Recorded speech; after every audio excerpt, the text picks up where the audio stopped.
Welcome to another episode of Hat Collecting, the show where we talk about the many different metaphorical hats that people wear in their lives, because no one does just one thing and everyone has a story. I am your host, Lacey Artemis, a creative Jill of all trades, and today I am joined by Emily Urquhart, who is a hairstylist and colorist, a recreational writer and avid reader, and she also enjoys yoga. Emily works for a salon in downtown Toronto, and Emily's pronouns are she and her. Welcome to the show, Emily. Thank you for having me. Very excited. You're the first new person I've talked to in a while during lockdown. Yeah, same here. As I was telling Emily before we got recording, I've just kind of gotten settled into a new space here, and so I'm doing the first couple of new episodes here. And but yeah, so where we start on this show is I like to ask my guests, where did they grow up? I grew up in Toronto 5 years ago when I moved more into Etobicoke. Yeah, as I've already sort of apologized to my viewers, I'm trying not to make this show so Toronto-centric, but for now, most of the people I know are here, so that's where a lot of people are from. But yeah, so I'm going to take a moment now to do a quick land acknowledgement, which I do on every episode. Toronto, or Tekaronto, is located on the traditional unceded territory of the Mississaugas of the New Credit First Nations, the Huron-Wendat, the Haudenosaunee Confederacy, and the Anishinaabe. This is a dish-with-one-spoon treaty territory, and we are uninvited visitors on this land. If you want to learn more about that, you can go to native-land.ca, and even though it's a .ca website, it actually covers the whole world, not just Canada. So feel free to go check that out if you'd like to learn more about the area that you live in and the native peoples of that region. And with that said, so the next question here, as we sort of part of the intro still, can you tell us a little bit more about the things that you do and how you got into them? So the main thing I do professionally is hair. And I got into that with always wanting or gravitating to creative things. But it did take me a while to find that creative thing that I could, go into work and actually have a full days of work and get paid for it. So yeah, hair, I went to the Furio Academy actually just to get my cut.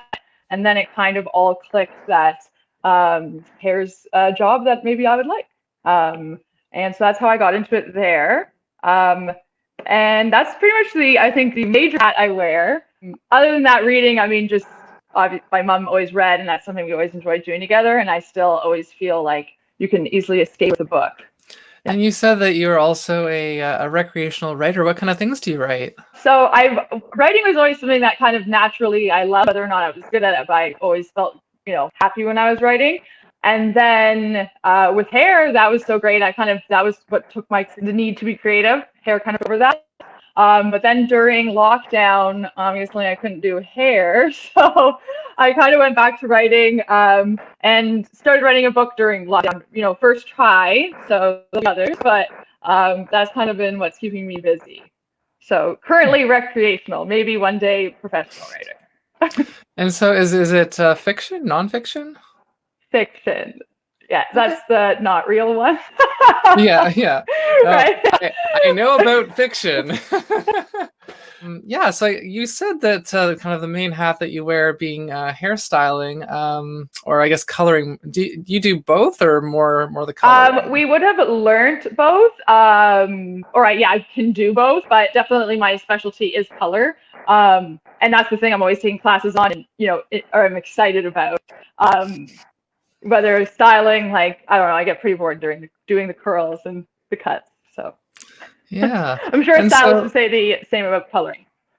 Probably. It's always greener. The other pasture is always greener.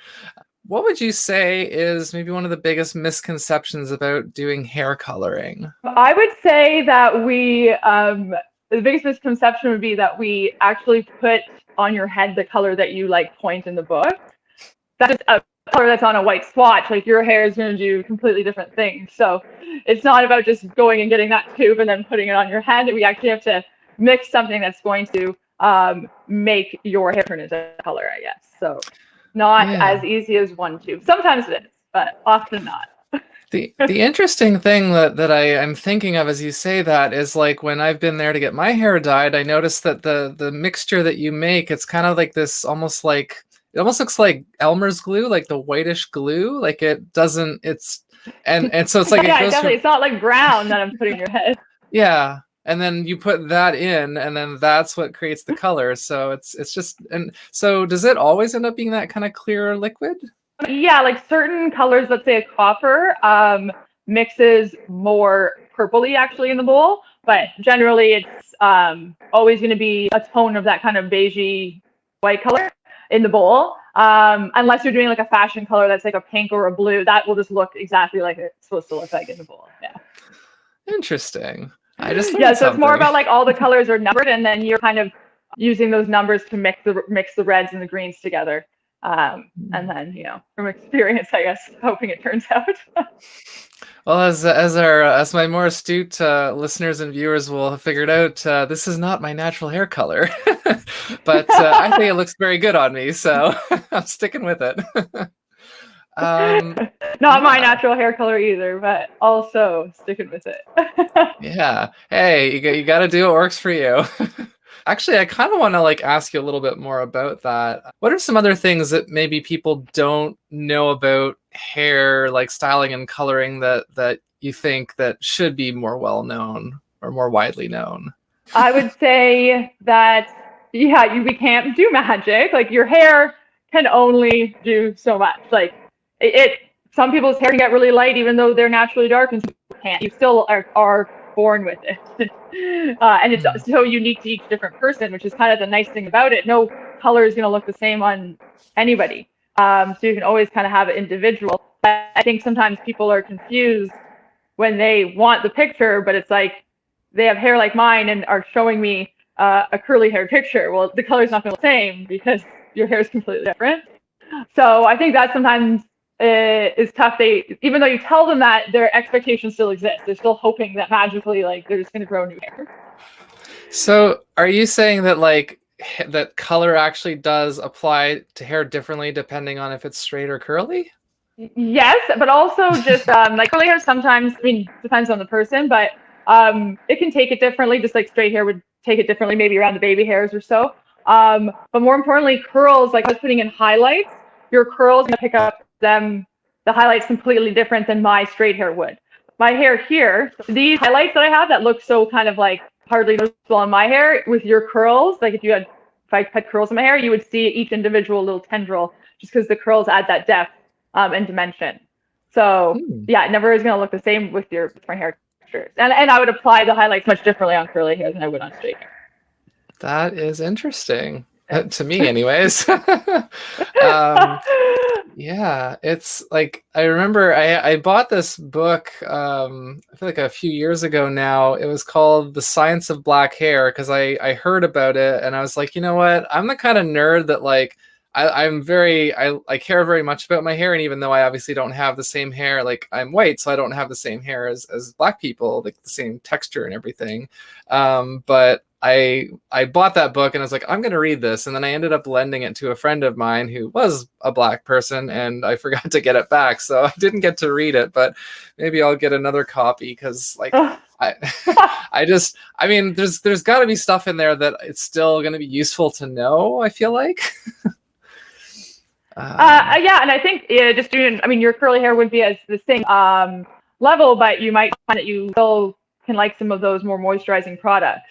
I should be reading this book. Well, it's interesting because like not only you, but like every time I think in the last few years that I've gone to a like to get my hair cut, I almost always get like either compliments or just comments about like, oh wow, your hair is like really good, because like I switched my hair care routine and I take very, very good care of it now, like I didn't used to, and using special like products and like, yeah, people, even just like kind of people that I know, you know, that aren't in that profession, like just friends or people online, they sometimes like ask me and I'm like, well, I could tell you how I do it, but it's a lot of work, so you really got to want to do it. But I mean, yeah, it's good results. So I know that is also, I guess, something people forget, that to have nice hair, you have to take care of it. So, yeah, you know, you're not going to get wash and go. You can get close to it, but you need to, you know, usually do a little something else even just with like products in it, not even about styling, but you gotta take care of it, keep it healthy. Well, one little kind of factoid that I feel like I want to share for anyone who's like checking this out because they want to learn a little bit more about hair. One thing I did learn that kind of like shocked me is that like I know it's becoming more common for like shampoos and conditioners that you buy from like the store to like be kind of sulfate free or like paraben free, stuff like that. But I did learn that it was kind of like shampoo and conditioner were kind of developed as this like tag team of like the shampoo uses these harsh chemicals, so it actually kind of like damages your hair, and then you have to use the conditioner to kind of like repair it. But then it's this like cycle. Every time you wash, you have to condition because it's otherwise your hair is just gonna get ruined. So to get completely away from that stuff and use like the stuff that I use is like hasn't got any of that stuff in it, and it does like my hair feels totally different now than it did when I was still using like store-bought shampoo and conditioner. Yeah, definitely like Shoppers Drug Mart, no matter what, even if it says sulfate free, like it's still not got great ingredients in it just for the shelf life and everything. And yeah, to your point, the shampoo, I think people often don't realize that shampoo is actually for your scalp. Like, it's not for your hair. So it should be addressing what's wrong with your scalp. If your scalp's dry or has psoriasis or has dandruff, like that's what you should be addressing. And yeah, you don't need to shampoo your hair every time. Often, even with my hair, I'll have a shower and just put conditioner to have it smell nicer. And the more your hair kind of gets used to that, the less greasy it feels. And yeah, you're not stripping it, drying it out every time with a shampoo.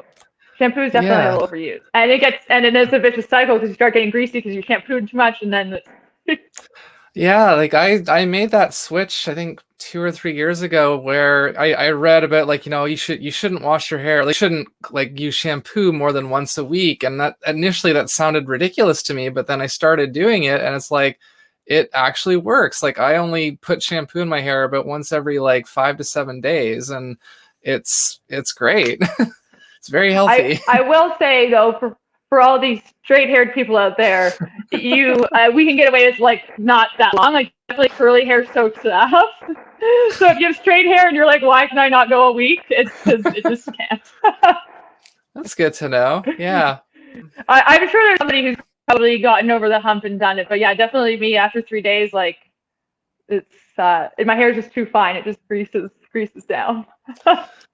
Yeah, my partner has naturally very straight hair, so I'm kind of used to her complaining about that. But yeah, so I guess we'll kind of continue on with the official question set here. I wanted to kind of dive a bit more into hair stuff, and I'm glad that I did. So Yeah. So when you were a child, if you remember, do you remember what you wanted to be or to do when you grew up? The main one that my mom and I always laugh at, just because I definitely did the opposite of this, was a PetSmart employee. I had written in a yearbook, or like even just a vet, like anything to do with animals, which is definitely not who I am anymore. So. No, that's cool. I just a few days ago made a compilation from the sort of answers on the show so far of that, and the trend seems to be that a lot of people do want to be like paleontologists or like architects or like veterinarians. Like these things come up frequently, and I find that really interesting. So yeah, it's cool. Yeah, I think like not a lot of options are shown to kids. Like I didn't even know. I mean, that's one of the reasons I didn't even think about hair either. Like you just don't really understand all the professions there are out there. You just pick from the top 5. Well, you should check out episode 16 with Marnie Luck because she's a naturopath, Okay. but when she was a kid, she wanted to be a hairstylist. Oh, really? That's so funny. Yeah. So, yeah. And when she said that, I was like, oh, hey, I know a stylist. Maybe she'll come on the show. And you did. So, yeah, that's cool. So, yeah, the next question here. I don't know your exact age. I'm not gonna. You don't have to tell me. But this question here, it revolves around this cultural idea that we're supposed to have our lives figured out, or mostly figured out by the time we're 30. But a lot of people in my kind of a lot of my fellow 30s range people, that's not the case. So what I started asking is, what age were you, if you've kind of reached the point where you feel like you're on the right path for yourself, what age were you when you first kind of got into that path? I guess I was 22 when I started hair school. And did feel like definitely on the right track once I started hair. I felt like, okay, no, this is definitely something I like, that like I can make a go of, whether or not I change, but you know, I found something I felt comfortable in. But as of feeling that like everything's coming together, probably only in the last like year before 2020. But yeah, I felt pretty comfortable in my career, comfortable in my personal life, comfortable with myself too. So yeah, definitely looking forward to the future on that note. That's really good. And so the sort of follow-up question. I guess I said a year ago. I should say how old I am. You don't have to. Well, no, but so I meant I probably figured out all that stuff when I was 27, which would be a year ago. Okay. Yeah, no, it's varying, and again, I'm also trying not to just keep interviewing people in the kind of like mid 20s to mid 30s. It's just kind of working out that way right now, but I am still working on getting some more like elders, and I'm still working on getting some like teenagers on the show because I want to have that sort of full range of experiences. Yeah. But yeah, this sort of follow-up question to that is, what would you say maybe was one of the biggest obstacles to you? Like you found your path pretty early, but were there anything that you felt that kind of got in your way of getting there sooner, possibly? I think just finding something that I liked, and oh yes, although it seems like I kind of found that pretty quick. I didn't go to university, so I tried a bunch of different jobs, and then it felt like, yes, I finally found hair. And yeah, it was just finding something you liked. It was just like I wanted to get a job. I just like didn't know what I liked. And I think the only thing that can prepare you for that is trying things out. And you like some things, you don't like something else, and you slowly kind of can find where you want to land.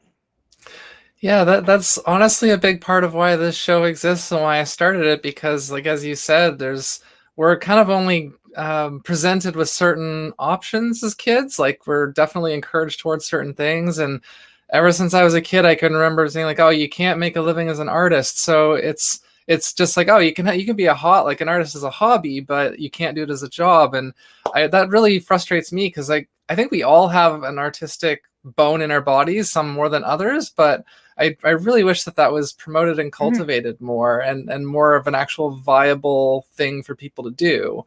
But yeah, so the next question here, another kind of cultural idea that I'm pushing back against on this show is this idea that as adults, as grown-ups, we're not supposed to be silly and playful and goof around unless we're with kids. But I think that's also an essential part of the human experience. Obviously, some people are more goofy than others naturally, but what was the last silly or playful thing that you did on purpose that didn't involve children? Yeah, I would say I'm generally a goofy person. I don't take myself seriously. I did the last snowfall, try to go out and build a snowman, but the snow was not packing snow. But no, so we toboggan instead, which was fun. And I am lucky enough that my partner, he has 2 kids. So yes, I play with them, but then once they leave, I definitely play with the toys as I clean them up. I appreciate your honesty. Yeah, I definitely love a good stuffed animal or doll. I can have fun with that. I played with lots of figures and stuff when I was a teenager, and sometimes I like, not that I wouldn't do it now. Actually, I have a drawer here because I've collected all kinds of different like craft type materials, and like I actually had this idea. I still haven't seen it through, but I had this idea a year or 2 ago that I wanted to start doing like miniature photography and like take like little like almost like Lego people and make scenes and like take pictures and create like almost like a comic strip but out of like Lego pieces and stuff. And I just haven't actually done it, but I still have the drawer, and it's got Lego and it's got other things, and I'm gonna get around to trying that. See, yeah, you have to find an adult way to play with it, which that definitely is. Yeah, it's like I can visualize what I want it to look like. I just have to like make the time, sit down one day, and actually do it. Yes. I know, which I guess I realize other people are working, but the lockdown definitely has given me a lot of time to explore those that childhood fun. Yeah, and I think like as people are watching this show, like not just this episode, but the show in general, like I hope that they're getting ideas for things like this because, as I said, I consider like I'm not quite as I'm not the goofiest person, but I definitely do have a silly side, and I do try to encourage people to lean into that a bit more. So hopefully I can help to bring some ideas forward for that for anyone who's up for it. But another cultural idea that I talk about in the show is this idea around self-care, and that a lot of people think self-care has to be really fancy and extravagant and like going to the spa or getting like a really fancy dinner. But self-care can be very simple, basic acts. And so I like to ask my guests, what is the last act of self-care that you did for yourself, no matter how small it was? Yeah, I'm very into self-care. I think I don't ever really forget to do it. Lockdown also given me a lot of time for self-care. Yeah, I mean, I did a mask today. I think definitely face masks. Like it's stuff I love doing it. I love taking it off, and whether or not they're doing anything, I just feel like so refreshed. And when you have it on, you can kind of have a bit more of a meditative moment. You can't really do anything else. Other than that, I mean, going for walks too, I find for myself, or doing yoga definitely is a self-care. Just checking out of everything, even for the walks, leaving your phone behind, not really worrying about music, but just walking along, listening to outside. And then normally I would also definitely take myself out on dates, but I can't really do much. But I absolutely would tell everyone to take themselves out to dinner, go to a movie, and just enjoy your own company. Yeah, absolutely. And I kind of like what you said there, because I know to most people, if they're going to do any kind of exercise or working out, like music is so integral. But I like to ride my bike, and I don't consider it safe to listen to music while you're riding your bike, unless it's like on a Bluetooth speaker. So when I go for bike rides, it's just about like it's clearing my mind. It's not. But if I'm going to like run an errand and I'm on foot, like walking or whatever, then I usually have like a podcast or something. I actually got out of the habit with music for when I was going to work, like taking the subway and stuff. I used to always listen to it. But I feel like music puts you in a certain mood, which can be good. But I also feel like I'm just like listening to music, like running music videos through my head that I'm starring in, and sometimes it's nice to just actually think about your thoughts rather than having the music kind of invade it and change what you're thinking. So I definitely feel a little bit more peaceful when I don't have that music in. Yeah, for sure. And I guess like different things work for different people. So as long as you kind of know what works for you, that's the good thing. The next question here in our series, I like to ask about, because I love learning. It's been kind of a lifelong thing for me. And I like to ask my guests to kind of find out what they're learning about. So what is the last new thing that you learned, whether it was like a skill or a piece of information, and what is something that you would still like to learn? I think my answer is the same for both. But recently I started looking a bit more into like writing. Obviously I'm doing it, but I tried to take some online courses. And I did masterclass, which I know like isn't an official long online course, but I was actually pretty impressed with the quality of the courses on it. And regardless of even the writing, now I watched a course just on gardening and ballet, and it's pretty cool to see people at the top of their game kind of talk about almost a conversation like this, but yeah, really getting to know what goes on in their profession and what they, I guess, do on a day-to-day basis and how they got there. Interesting thing that helped me with writing was Neil Gaiman's advice of being honest. So often when something's not working, it's because you're not really being honest when you're writing about it. Whether or not it's about you, but just actually like the character's not being honest, the event isn't honest, it doesn't feel natural. I think that's kind of helped me zero in on what might be going wrong when I'm writing. I was gonna say, and that's what I want to continue learning is more tips. And yes, your book. Very congratulations. Thank you. No, I was just gonna say, because like obviously I guess they're called beta readers, like mostly like friends, and yeah, I don't think any of my family read the drafts, but just kind of getting the feedback there and thinking like, this is a good start, but like, I feel like this is where this should go, or I feel like you missed an opportunity here to expand on this thing or whatever. And that process was definitely humbling in a sense, because you have people saying like, yeah, this is good. There's definitely something here, but obviously it's not perfect. Nothing it really ever is. So here's ways you can make it better. And I do have a couple of ideas. Like I'd still like to write a full-length novel, but I know that's going to be a really big task. So I'm not rushing into it, but this experience definitely helped. I feel like prepare me for that better. Yes, yeah. Oh, I'm so impressed. Good job. It's hard to start and finish something like that, as I'm finding out. Well, I hope that you get to the end of your well, not the whatever it is you're working on. I hope that you do finish it. Yeah, no, I definitely will. Well, I'll finish it. That'll make me, no matter what, that will just feel accomplishing to be done and feel done to myself. Mhm. So yeah, the next question here, I like to ask, I framing this in context of hats again. I like to talk about sort of dissimilar hats, and that being like different skills or interests that you have. And so I ask the guests, what do you think are your two most dissimilar hats, like aka skills or interests, based on the different things you do and that you're interested in? I would say like at work, I mean at hair, like doing hair, you wear both hats of being someone who can, hang out in a comfortable silence with a client, because not everyone wants to talk.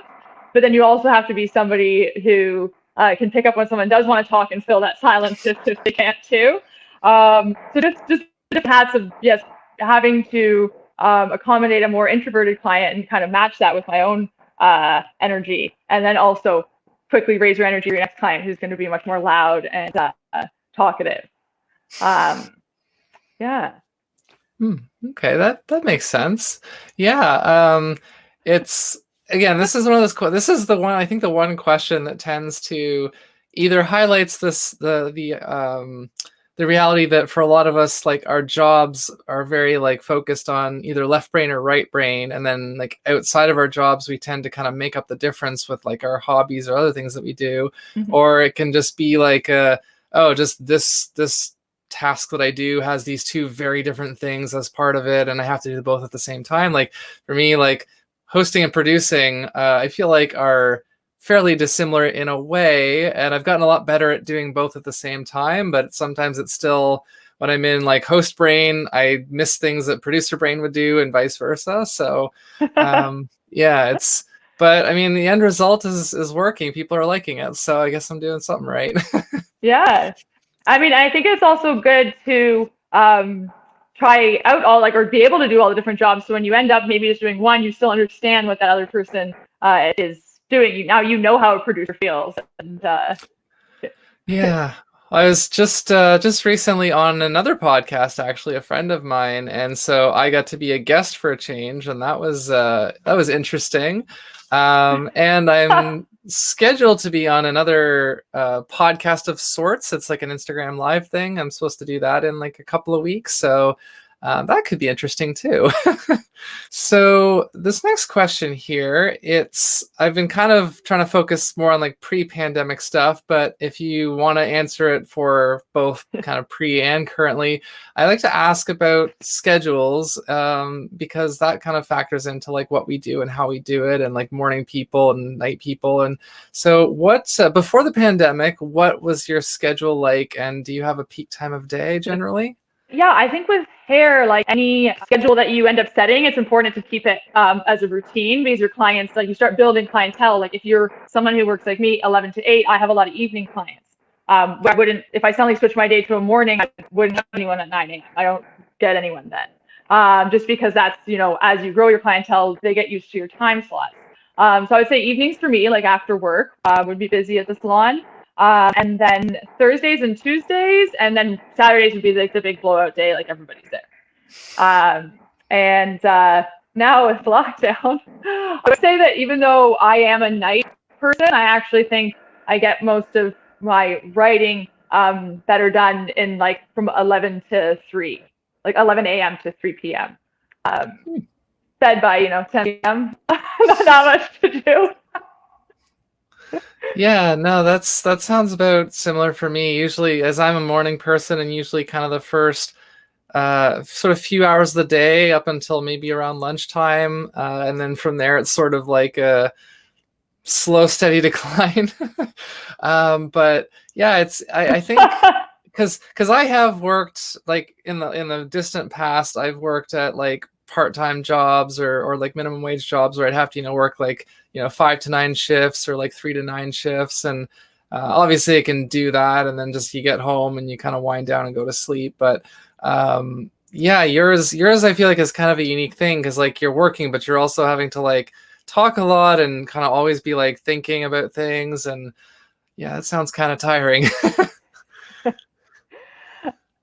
Yeah, I would say sometimes, I mean, it's tough when you're having an intense conversation with a client, like a good way. Yes, it's like you're really not just talking about the weather, and you're also trying to do something that's technically difficult on their hair.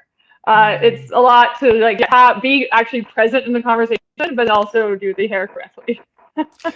That sounds like another good dissimilar hats. I always pick hair. Okay, if my conversation has to fail, at least your hair looks good. The next question, in terms of, so like our lives have all been disrupted by the pandemic in different ways and to different degrees. And I've been happy to hear that for a lot of people, there has been at least some kind of positive coming out of that. I know you kind of already mentioned having more time to like work on writing and reading and stuff. But what is maybe another silver lining or a positive that has resulted in your life because of the disruption from the pandemic? Yeah. I think Mark and I already spend a lot of time together, my partner, but even before the pandemic. But I think just having no stress of work, even though there's stress of, yes, you're not getting paid the same as work, but we were lucky enough to still be, supported enough. But yeah, just having that extra time together, kind of like almost like a glimmer into retirement life. Like it was pretty good. If we make it to retirement, we'll have fun. If we don't kill each other before that point.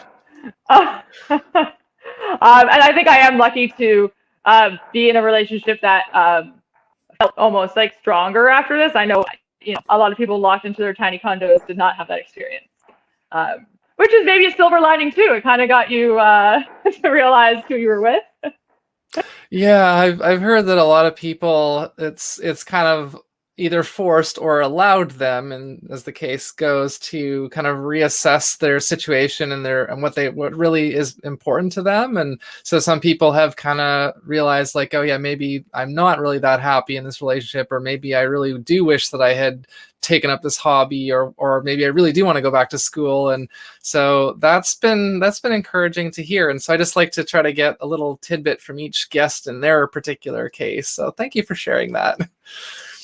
So the next question here, we like to talk, because I know there's a lot of stigma around like mental health and stuff, and I like to try and talk about that kind of more like openly and honestly, and show that, like, because I think everyone has we all have a mental health, but our different levels of it vary, obviously. But for whatever you're comfortable talking about, have you had any mental health struggles or issues in your life, and how have you worked through them? Yeah, I mean, I have never been officially diagnosed with anything. I guess it never, got to that point. But I have for sure. I mean, when being younger, depressed, confused, like, on the edge, just very lost, I guess. Which I think a lot of people, I mean, for me, it was like 17 to 21 kind of, but I think a lot of people in that age range is confused. Your mind's not even fully developed. Everything seems difficult and like no direction. And then even now, just general anxiety, just feeling uncomfortable about things sometimes. But I definitely am in a much happier place than I had been then. And I would say my tip to get through it, I mean, even then and now, I guess I'm someone who always thinks of the worst case scenario. And if the worst case scenario isn't you're dead, then like you're okay, you're still breathing, just go figure out something else. And I mean, definitely as a teenager, this is probably a bit more dramatic, but I used to always be like, okay, well, if it all just is horrible, then I'll just go move somewhere where nobody knows me and just start over.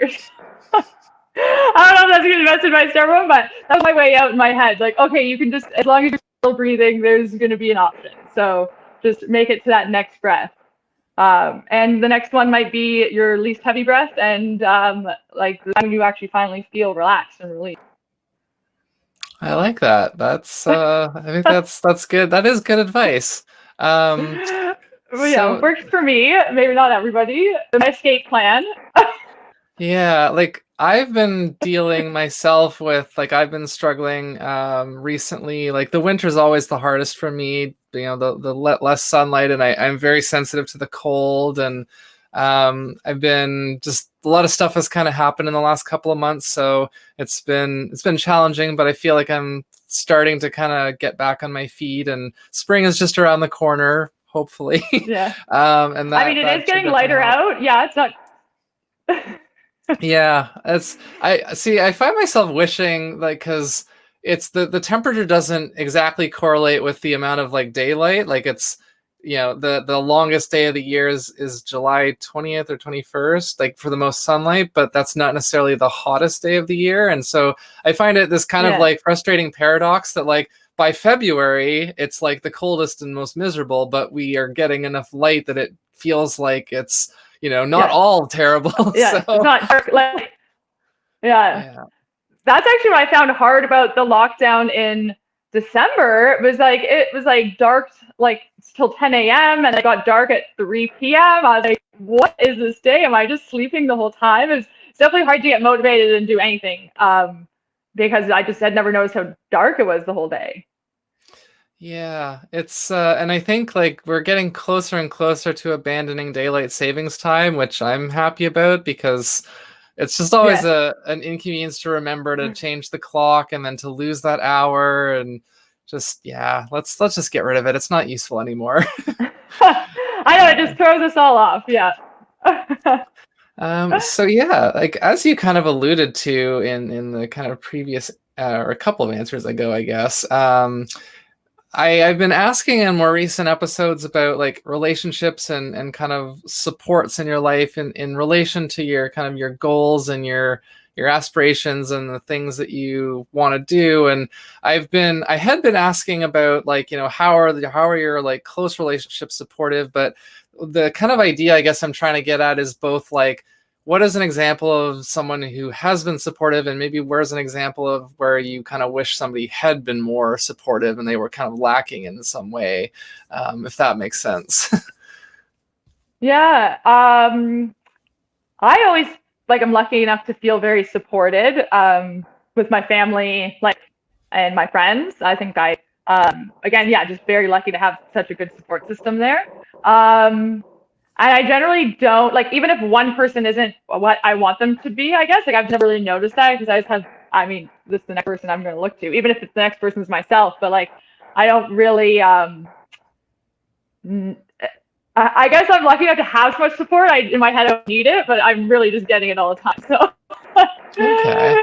because yeah, I was about to say to you, like, I don't think I'm someone who needs support, but I think it's just because I'm getting a steady stream of it at all times, and probably take it for granted. And so out of curiosity, again, you don't have to like answer this if you don't want to.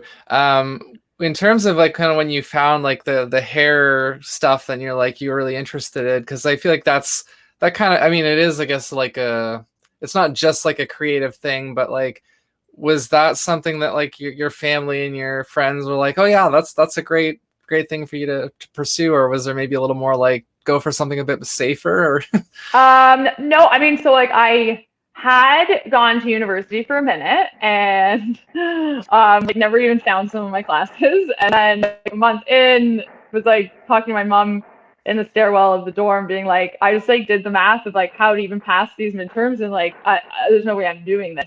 And it just didn't feel right for me. I mean, yeah, so I left, and then she was supportive. Like even on the phone call, it wasn't like she's always been very supportive of what I want to do. And I think always realize if you're doing something happy, like something that makes you happy, success will come. Like I mean, happiness is success. So that's I think the main factor that she's always been supportive of. So yes, lucky there. And even my siblings too, or my friends.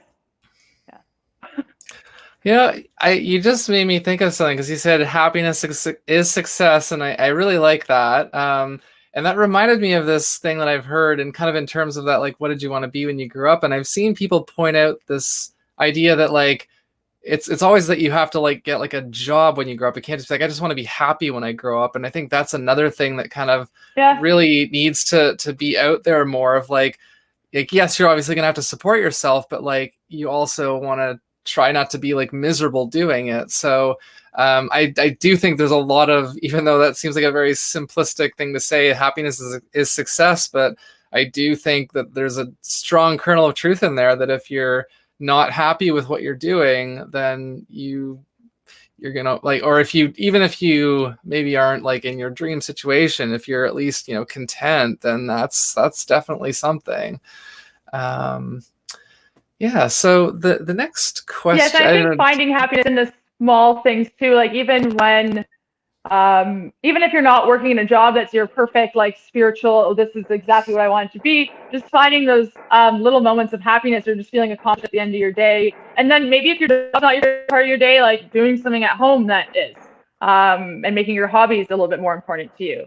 Because yeah, I don't think everyone's going to find a job that is like sings to their soul. Like, you know, sometimes that's not where you find your happiness either. Mm-hmm. Yeah. Great advice and wisdom there.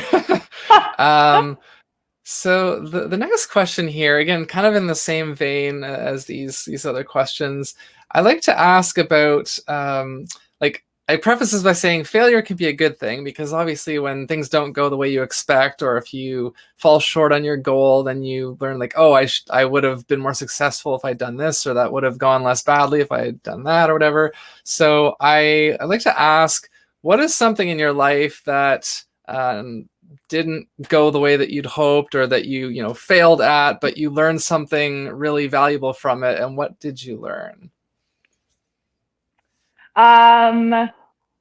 I mean, I guess the university, learned I didn't want to be there. And again, I was also privileged enough to be able to say I'm leaving without like, I mean, I got out before I wasted too much money, but still that was like pretty irresponsible. So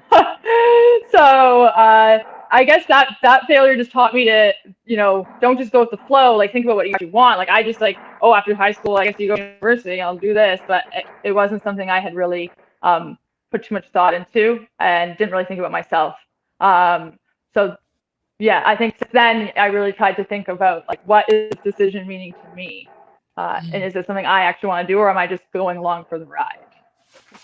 Yeah, absolutely. That is totally a valid lesson to be learned. And because I think go with the flow is advice that is frequently given, and it does have its place. But I also, as I'm a person, I overthink everything. So for me, it's like, I'm trying to learn to go with the flow better, but because my default is not doing that enough.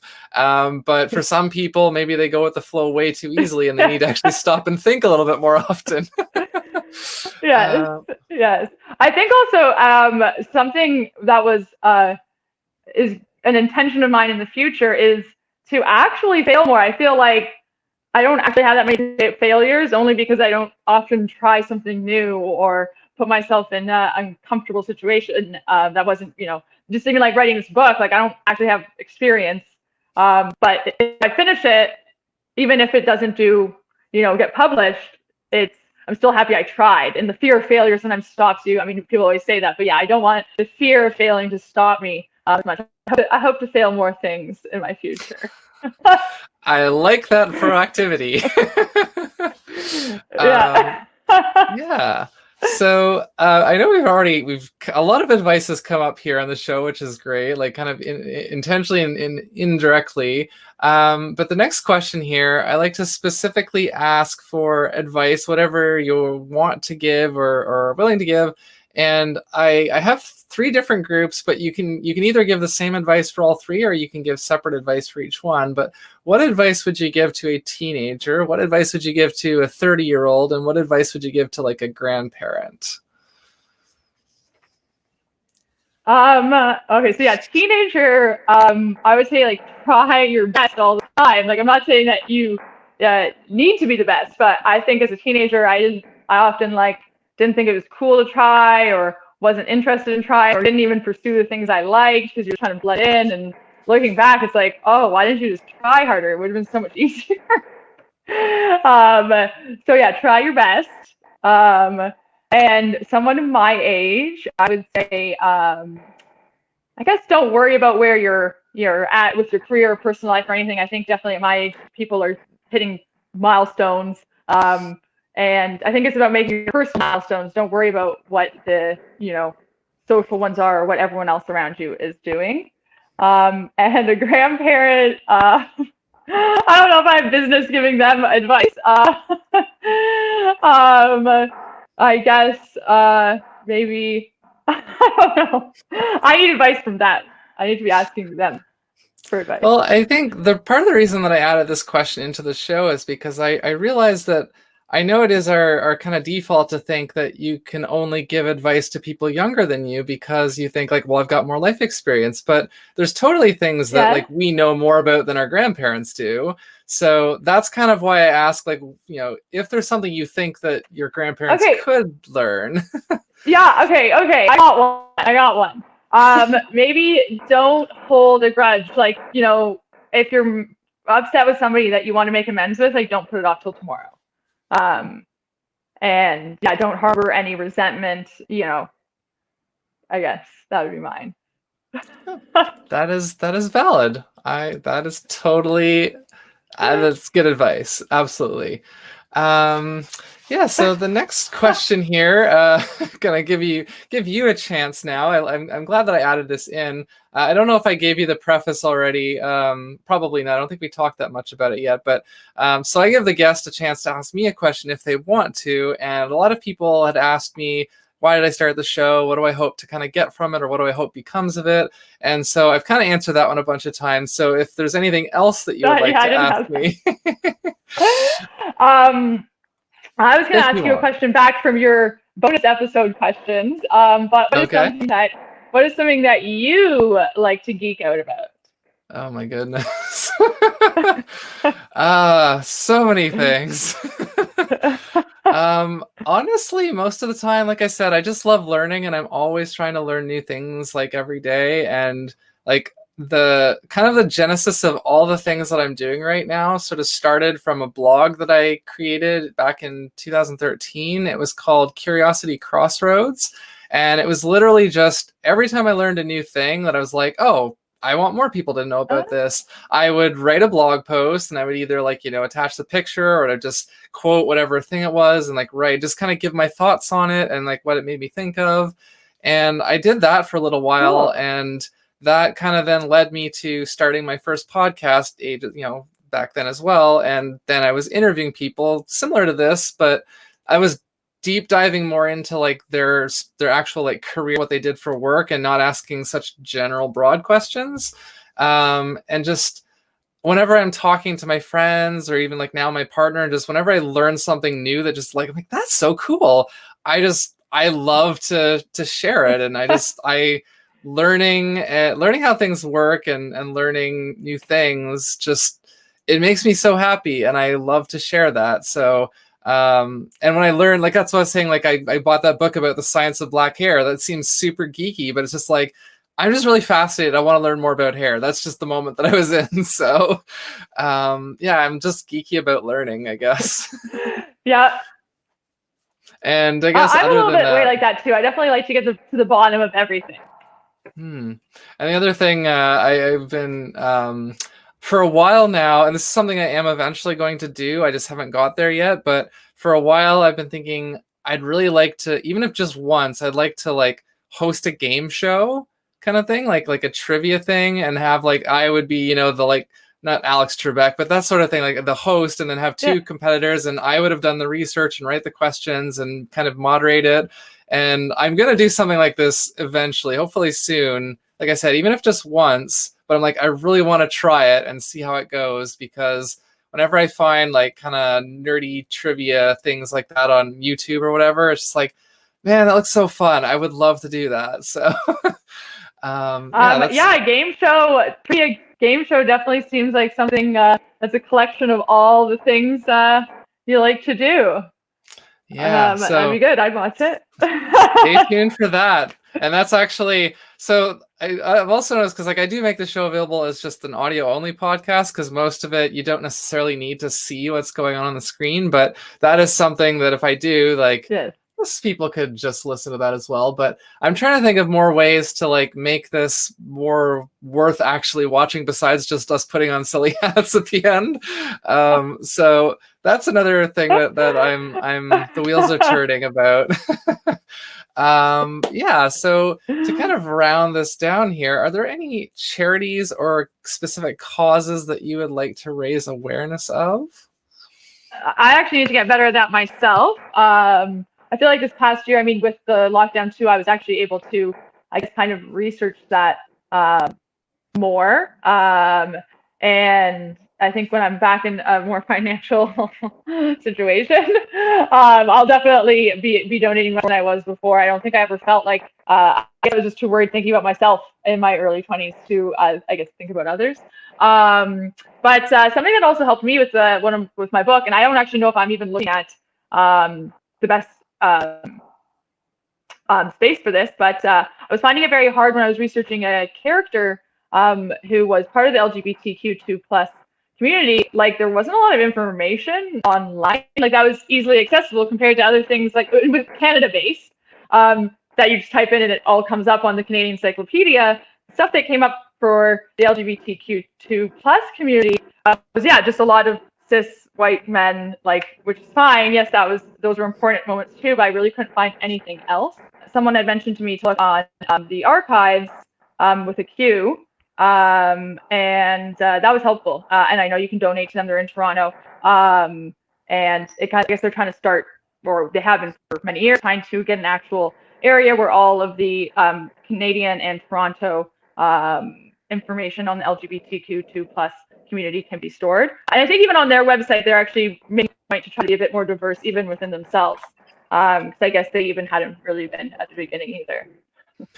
You actually just gave me a good little tip there, because one of the ebooks that I wrote a couple years ago as part of my Curiosity Guide series, one of them was specifically about like, it was kind of centered more around like kind of the flags and the terminology, but it was written with the intent of it to be used as like an educational resource, like an aid for like, you know, teachers or doctors or like guidance counselors, just to kind of a really quick, easy, accessible way to learn a little bit more about these things and to like recognize the flags. And I wanted to like, you know, market it, for lack of a better term, to like schools and like community centers and things, and I never got to that because I had too many things going on. But maybe I should get in contact with the archives and see if that might be a welcome addition for them.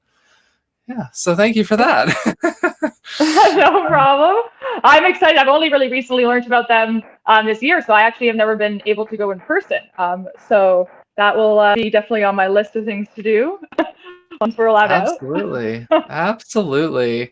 Yeah, so the next thing here, we'd take a moment to kind of do plugs and promotions. I don't know if you, like, basically I say if people want to kind of follow you or keep up with what you're doing, or just, you know, say hello or whatever, is there any like social media or like websites that you feel comfortable promoting or sharing here? Oh yeah, yeah, definitely my Instagram. I mean, you can see what I'm doing with hair, and I sometimes post a book I like. And so my account is my name, Emily, or no, sorry, it's not my name.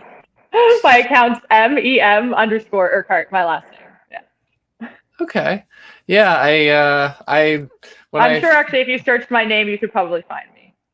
Yeah, and I was just gonna vouch for your account. When I took a brief look at it initially, I was like, this is like, I knew that you were like a colorist, but I didn't know that you had done as much as you have. And so I was like, wow, like if I ever decide to actually get some like, you know, purple or something in my hair, like, you can do it. It's good to know. Yeah, so I mean, I have so many things to plug, but I try to keep it as brief as I can. My main website, artemiscreates.com, everything I do is there. I am currently promoting, obviously, this show. Oh wait, hold on. First time ever, I actually have a physical thing to like hold up and be like, there we go. I wrote this book. This is me, see, Lacey Artemis. And this is a short fiction book about two private investigators. And the, see, even I'm having trouble with this mirrored thing. This girl character. this girl character, this is the Tucker. She is based largely on me. So if you read this book, then it's called Parker and Tucker, because I didn't actually say it. I know. How do I get a copy? So you can go, well, I mean, yeah, it's just my website, and it's on Amazon as an ebook and paperback. Okay. That's the main place right now. I don't normally like to support Amazon, but unfortunately they own such a big chunk of the like ebook market that if you boycott them, no one's going to read your book. So I had no choice in the matter. Aside from that, the Curiosity Guides, as I mentioned. And yeah, I have merch, a lot of original designs that I've created. Those are on redbubble.com/people/Artemis Creates. And I have music. If you go on Spotify, iTunes, Google Music, all that kind of stuff. Bandcamp, it's under Artemis Creates. So if you want to go and check out the stuff that I wrote, it's all instrumental because I can't sing. But yeah, it's there, and I'm proud of it. So I've been told that it's good productivity music. So if you're looking for more of that, then go check it out. Yeah, and with that said... Oh, okay. Yeah. So again, artemiscreates.com, everything is there.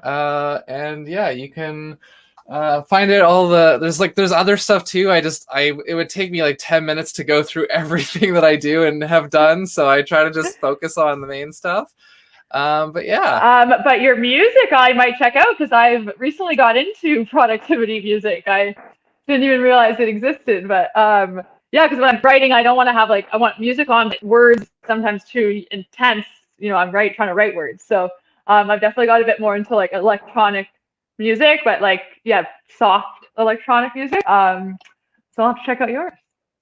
I can recommend to you on one specific artist and a couple of specific EPs from them. I'll send you a message on Instagram about that.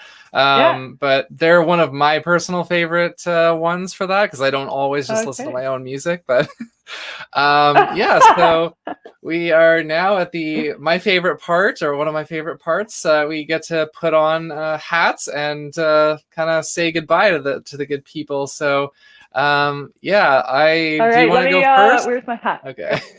Yeah. You're gonna laugh at mine. Do you want to go first? Yeah, there you go. Oh wow, that's even better than I thought. There you go. Did you turn off the light there? You got kind of dark. Good dress up hat. But no, I didn't have my light on. Sorry. Oh, it's the sun. The sun went down. Is that better? Yeah, it was just the sun. I was realizing I was getting darker and darker. Is this better? A little bit, yeah. I just noticed all of a sudden you seem like you were in shadow. So yeah, each episode of the show. Yeah, it was darkening sky out there. Yeah, so each episode of the show, I try to wear a different hat. Eventually, I'm going to run out of different ones. I'm going to have to start repeating, but I do have one today that I haven't worn yet. And I'm very excited about this because we haven't done orange on this show yet. Your stripes on your shirt are orange, if the viewers can't quite tell that. And so I should also say for the listeners, for the podcast listeners, Emily is wearing a kind of like a bucket hat, but it's like leopard print and furry or fuzzy. Yeah, it's very cute. I would love to have one of those. But unfortunately, I don't have any leopard print hats yet. Maybe that's something I'll have to add to my arsenal. But what I do have, so just a sec, I won't be able to hear you for a second while I take off my headphones here, but I have this, which is one of my orange hats. Whoa! The podcast listeners are missing out. So I do like to describe the hats for them, but then yeah, you actually have to tune in on YouTube to see it for yourself. But I am wearing a bright neon orange squid hat, and it's got these two big what would you call these? Almost like little pillow eyeball kind of things, and the top with the fins or whatever, and my face is in between the little what do you call these? Why can't I think of the word? Tentacles, thank you. Maybe? My brain was just legs and arms. I couldn't pull the word tentacles. But yeah, so a new thing that I want to do, we're going to start this now. It's a very, very quick thing. If you would be so kind, can you say your name and say that, I'm Emily and you're watching Hat Collecting? Yes. Hi, I'm Emily, and you're watching Hat Collecting. Yes. I'm gonna start doing that so I can make like compilations of those. Because I like making compilations out of bits from the like show. And so another thing I want to remember to do, because I'm trying to remember to like try to get more like viewer interaction. So I want to ask my listeners and my viewers, what is your favorite little fact or insight from this episode of the show? Leave a comment on YouTube, or you can even send me a message, Lacey at artemiscreates.com. And I'm going to start to kind of collect those as well. So thank you for watching. We are going to go and do the Patreon bonus episode now. So that'll be another fun little extra bit. You can go to patreon.com/artemiscreates to check that out. And until next time, this has been Hat Collecting. Thanks for watching and listening, everybody.